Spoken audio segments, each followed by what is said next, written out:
relatively low crime rate, but like every city, sometimes it has a monster hiding in its shadows.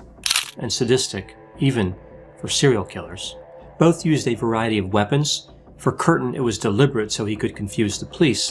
And it is amazingly modern, like in its breakdown of why this dude was the way he was. In our last video, we talked about Peter Kürten, aka the Vampire of Dusseldorf, perhaps the most sinister man to walk Europe after Jack the Ripper.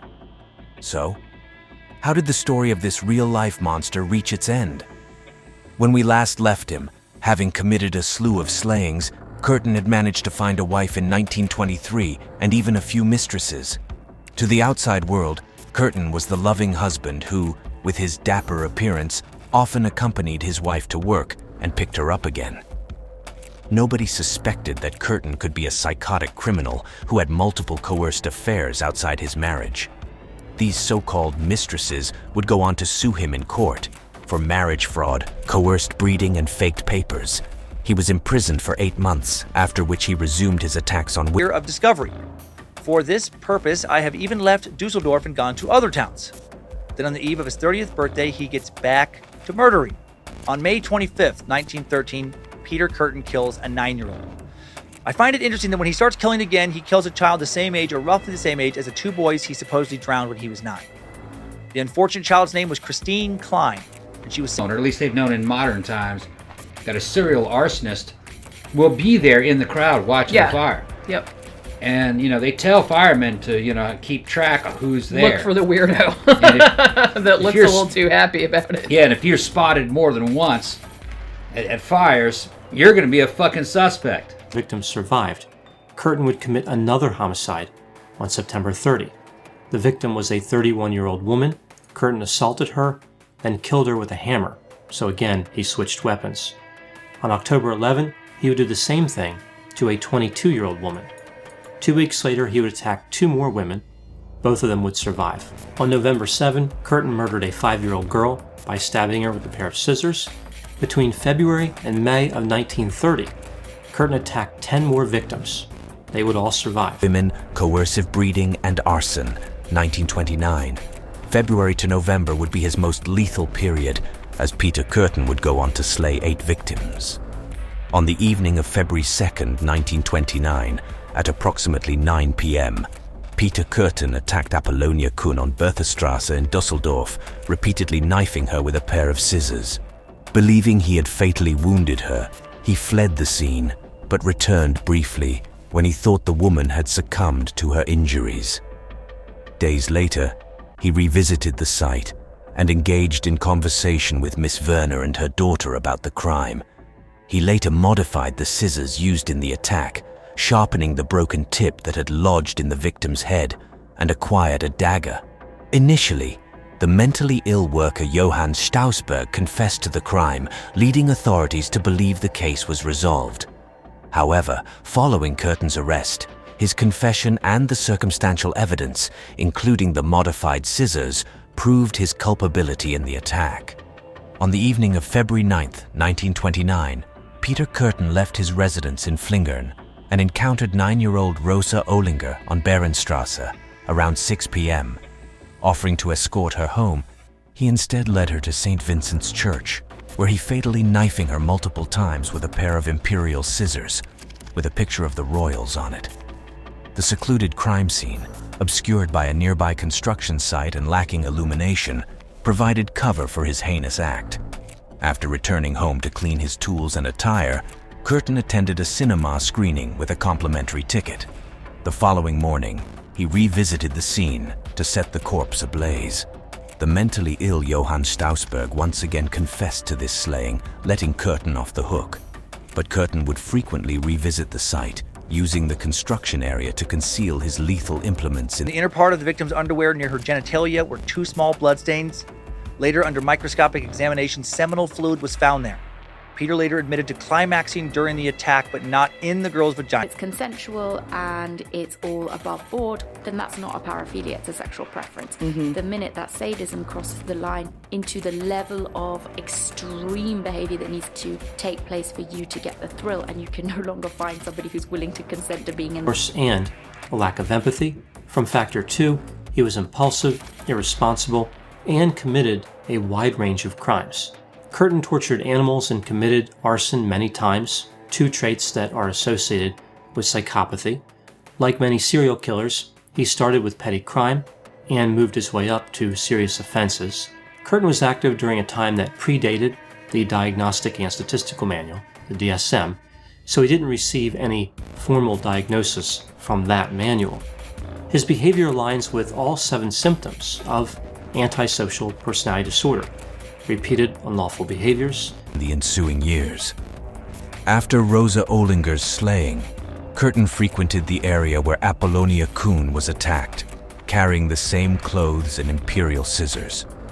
On February 12, 1929, he encountered Rudolf Scheer, a 54-year-old invalid, and fatally knifed him with the scissors after an altercation. In March 1929, Kürten physically attacked a single mother after lying about his marital status.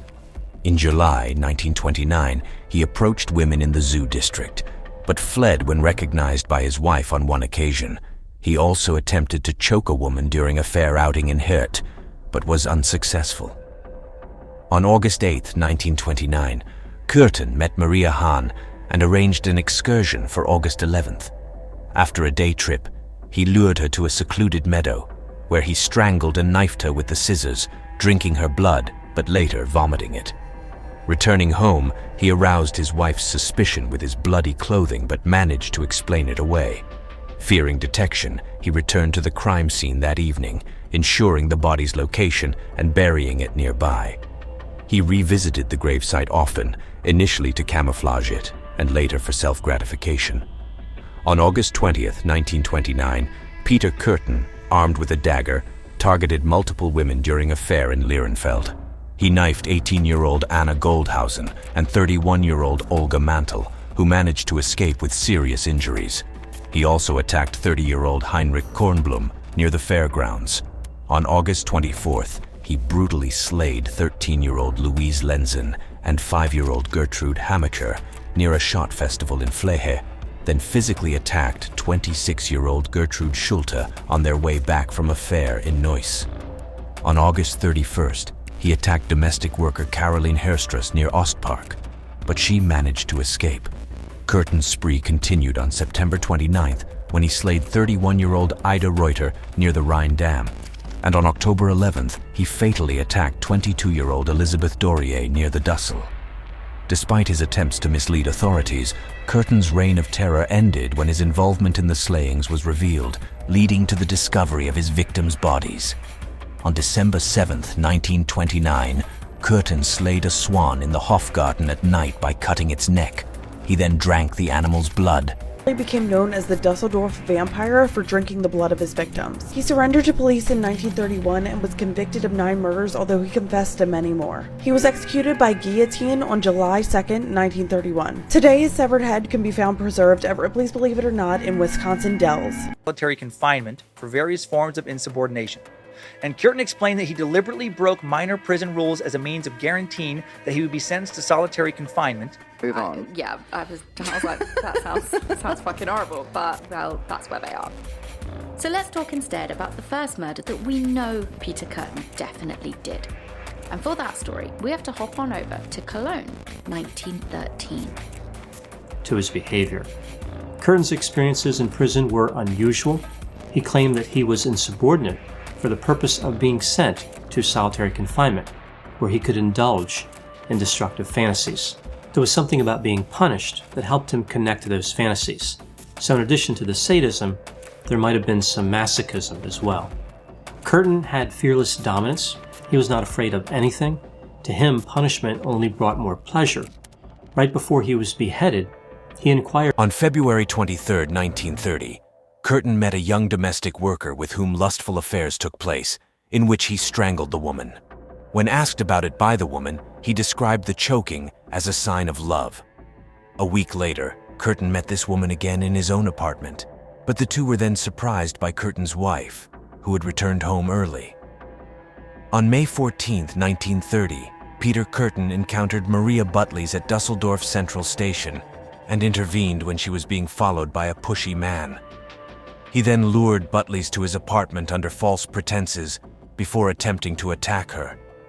However, after her resistance, he relented and escorted her to the Grafenberg forest, where he briefly choked her before releasing her near a tram stop.